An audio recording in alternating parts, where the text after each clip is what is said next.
So then lads, back with another video. Now, some of my long-time fans, which is literally nobody, will know that over the past year or so, I've been seeking past some basement-dwelling gatekeepers into some truly great gaming series. Did I just say series? Yeah, I said series. The thing is, there's one that I really haven't gotten into too well.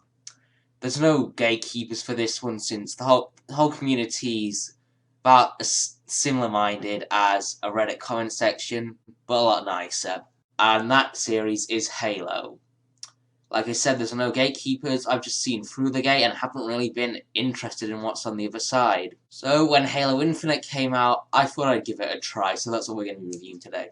First, let's hop back in time and talk about my past experience, or lack of, with Halo.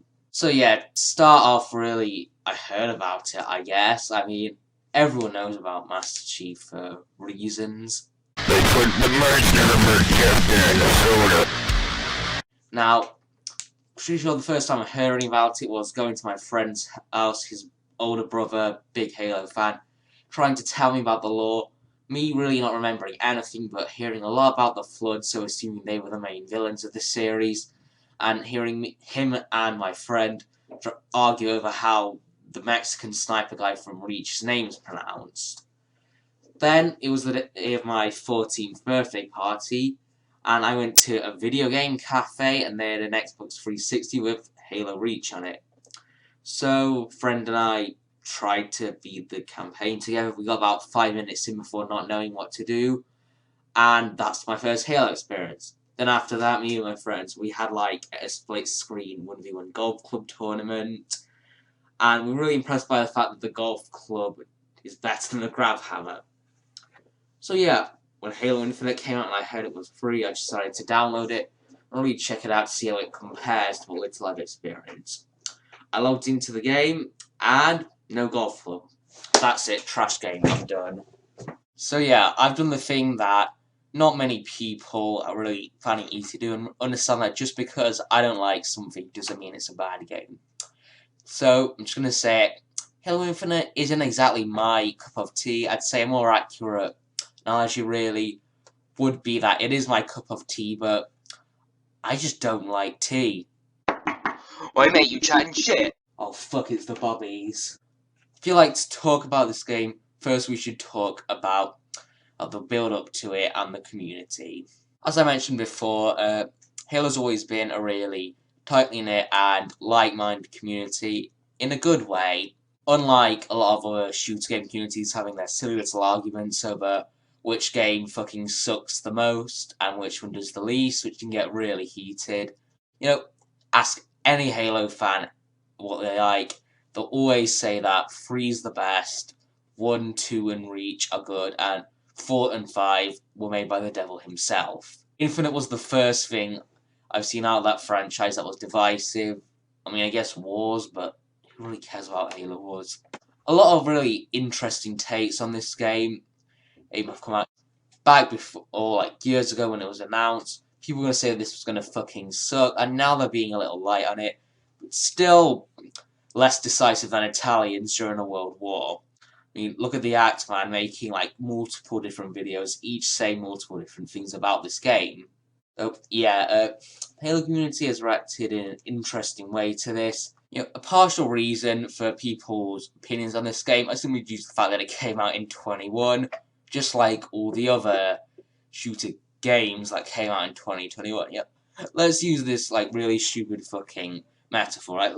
Let's say this rock that I bought at a random village on the East Coast, or whatever it is the game. That's a metaphor. You know, on its own, I guess it's kind of impressive. You know, you can do this with it. But, you know, really, it's just a rock. But it was going to look a lot more impressive if you have it in a pile of trash. So let's look at some of the other things that came out this year. Oh yes, this piece of trash is what's supposed to be a World War II game. It focuses more on being politically correct than historically accurate, and pissing off anybody normal just to please the Twitter cunts. And it doubles down on everything that's made its series terrible, including all the microtransactions over gameplay. Oh, now there's this piece of trash from its rival series, This was so hyped from launch. Everyone thought it was going to be the perfect return to formula for this series. But oh no, it turns out when it's launched, it's a broken, unfinished piece of shit that brought up more changes that nobody asked for than the Conservative Party. So yeah, you can really see why this otherwise unamusing rock got so much attention that I guess it partially deserves for not giving into the cringe that some modern gaming falls for. Apart from cat ears, yeah, they're in the game. At least there's not like a battle royale. Oh fuck, I shouldn't give them ideas, should I? Now the story's been one of those series I just said series again. That's been sort of thing for real gamers. Oh yeah, I like Fortnite and COD and Minecraft. Ow, what did you do that for? You're just some casual noob. You should play some real hardcore games like Halo or God of War or LEGO Pirates of the Caribbean for the Wii. Yeah, that's right, go run off in 200 meters of a school. That's not stopped me before. So, I don't really know how people are gonna react to this review. I mean, it's a good thing no one watches my videos, so I can't get backlash. Hey. I feel like we should really start to talk about what I think of this. Alright, so, going into the game, my pissed off from having no golf club aside, I mean, it's not bad, but I don't really have any high praise to say about it, so let's just talk about the general functions of things. When I got into it, I mean, I was kind of like underwhelmed. I guess playing Halo in general, as someone who's used to more classic shooters, feels like using a non-dominant hand. It's really not like anything I've seen before. Almost anything. We'll get on that later.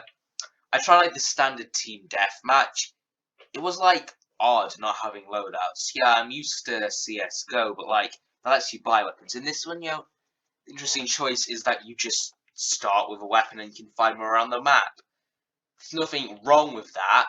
And they had some interesting things like rather than aiming down the sights, like when you right click, there was kind of enhanced zoom, which I didn't like at all. But I know that the classic Halo features have really been something different, and that's meant a lot to people who play them, so it's really my fault for not getting used to them. I mean, they've done some different things, like I heard in the past that sprinting was added in either 4 or 5 of the gruesome twosome, and players did not like that because apparently it was copying COD.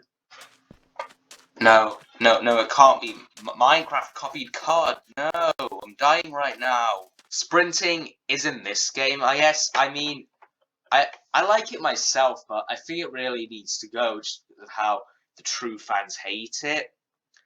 And yet, me talking about like sprinting and a lack of aiming down the sights, I guess it's kind of hypocritical considering that I like CS:GO, and CS:GO like you can't aim on non-scope weapons and shift is to walk slower. Yeah, we get it, Valve. You think you can be unique by not adding features that have been a standard for decades, but I can actually do this. But I guess I'm used to that, which again leads to the fact that it's not the game's fault for me not enjoying it, it's really mine. In terms of the game modes, I didn't really like Team Deathmatch. I'm pretty sure it was like, 4 versus 4? But like, the maps were pretty big, so much that they had like small vehicles, and like, I get that, like, the movement's kind of different to some games, but I don't feel like it wasn't that much movement to really warrant having such a large map for such a small player game mode, really. It's like, again, maybe it's just something that I'm not used to, but maybe it had better movement. Speaking of which, I honestly didn't like that. It felt kind of clunky, really. Like, the sprinting, walking was alright. Yes, the jumping, that felt kind of like too high to be considered a normal jump, but too low to be considered a fun, powerful double jump. So it's just kind of in the middle. The game hits kind of the awkward middle ground, really. It's kind of too fast and large for the tactical, slow-paced, it's waiting game of things like CS:GO Siege that makes you use your aid, but then it doesn't quite hit the balls to the walls action of COD or Battlefield. Then after that, I kind of uninstalled the game. Really, didn't think there was much to it. Then after watching Russian Badger's recent video on it, they mentioned something called Big Team Battle. Now, I tapped into my huge brain skills to work out big in it, team in it, battle. This could be a large-scale fighting game like Conquest from Battlefield or Attrition from Titanfall. So, reinstalling the game, I tried Big Team Battle. It stamps Team Deathmatch into the fucking dirt, really, in terms of enjoyment. Yeah, first I tried one with Power Seed mode. Like, I really didn't get what that mode is supposed to be, though. I feel like Power Seed is just really an odd choice for what's called the objective, but it was pretty solid. My modern complaint for it is the fact that, unlike Conquest and Battlefield, all the fighting seems to be concentrated at one central point. And in Battlefield, getting to the middle isn't a chore. You'll have fun hopping around in vehicles, so they'll probably be fighting along the way. In Infinite, vehicles rarely spawn, so it's just really just a long waiting game. I just used the word just twice, and did it again. So it's really just a long waiting game of spawning back at the objective, running over to the objective in about a minute. One thing I didn't like was the TTK. It's not like in Battlefield 5 where it's a minor inconvenience that changes your style of play. It warrants its own styles of play for just how long it is. Like, people will take a lot of shots. That includes me, I guess, but that's not really the good part of it. Because it means that I can unload 500 rounds into someone and he won't die. And then in that time, either my teammate will come in and steal the kill, or he just pisses off and his teammate comes in and steals me as a kill. I guess when you get that kill, it feels somewhat satisfying, but not as much as it should in other games, because it's more like, okay, finally I got that kill after breaking down the armor. Yeah, that's really all I have to say about the main gameplay features. That was kind of negative. Let's talk about how it compares to some other shooting. The only game that's really close to it that I played before has been Splitgate. That was popular a while back, I remember. I didn't like that game actually for some reason. Stopped playing after a while, mainly for like graphics / art style. I just really didn't like. The gunplay felt kind of bad, and the map selection was just awful. Halo kind of improved on these complaints. You have a much more consistent art style, really large map selection. The gunplay is where I kind of don't like it, really. The weapons, they just feel clunky. I guess there's some weapons like the Needler and that rifle that shoots blades, but like, I never seem to get that to fire anyway. Like, all the weapons that shoot actual bullets just feel the same. They have the same sound. The bullets look the same. Like, compared to other games where like each weapon has its own like distinct look, and you can modify it. Because like, you do two routes where like in COD, you can customize weapons to your heart's content. And in Battlefield, less customization, but each weapon has its own unique feel. But then Halo Infinite just kind of hits that middle ground where the weapons feel samey apart from the very rare Covenant weapons, and there's no real way of customization, so that just makes it feel unsatisfying. And hits just don't feel like they land. This could be a personal complaint, but after getting hit, your character doesn't seem to slow down or have any red marks on the screen. Sometimes you'll see a flash when someone's taking sufficient damage, but it doesn't feel like the bullets are doing any damage. It's really anything to signify a kill that makes it satisfying. Well, I guess I'll just say a few nitpicks that I haven't already said yet. I guess sometimes the aspect ratio gets a little funky, and like the start of map screen, sometimes people's nameplate will be cut off. I don't like the fact that when you press Alt to see the scoreboard, like, you have to press it to show it and then press it again to close it, rather than just hold it to open it and then just let go to close. Also, if you press Escape while it's opening, that will open up the menu rather than closing it. I find that really annoying. This part isn't really a complaint about this game, but like, complaint about Microsoft's really weird marketing strategy of like having it so, because the account that I use for this game has never seen the light of an Xbox. So they do this thing where like, if you don't have this account on an Xbox, the randomly assigned gamer tag will be part of the username in a game. Like, I don't get what Microsoft was thinking when they decided to do that. I wasn't sure about whether or not I wanted to buy an Xbox, but now that my randomly assigned tag won't appear at the end of my username in game. Yeah, that's convinced me. Take my money, Bill Gates. This, of course, isn't just a Halo thing. I've seen it happen in Sea of Thieves as well, but the fact that it happens in this game too is bad. Vehicle spawns just don't happen too much on big team battle, as I mentioned before. You'd expect that. That also really fact that weapon spawns can kind of be funnily placed, or like some of them are all concentrated in one area. Again, like I heard the trick to that is just to learn the maps. But these are nitpicks. They're not real problems of the game, just things that I can cry about. But yeah, that's really all I have to say. Now, that was the nitpicks out of the way. Let's get into some things I liked about this game. Let's start with the customization.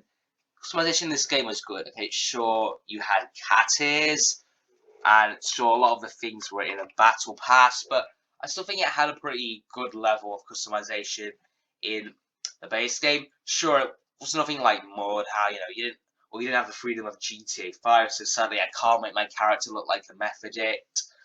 But I feel like it was a pretty solid system, really. There are some complaints about customization, so it's really weird when people are saying that, like, the character's like voice and gender that you select won't have any effect on the body. So if you select the slim sexy body or the chunky equally sexy body, you can choose an either male or female voice and it won't affect. And I don't really give a shit about this because like these are super soldiers, so you wouldn't expect them to have the same proportion to humans. And another thing that I think did really well was the UI. This made one of the best UIs I've ever seen in a game. Like, in terms of both aesthetically and the layout, it was super easy and simple to navigate. I really like the aesthetic. I don't know a way to describe it, because a UI can really affect the way games, because before you even load into the match, you've got the presentation, where you're telling you what sort of game this will be, and it kind of nails that.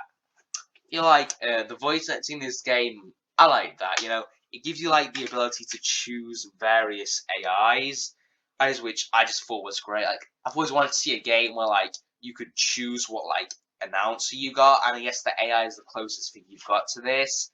I just really like the comedy behind it, because a lot of games, especially multiplayer, kind of fail in their comedy. This one did it all right, I guess.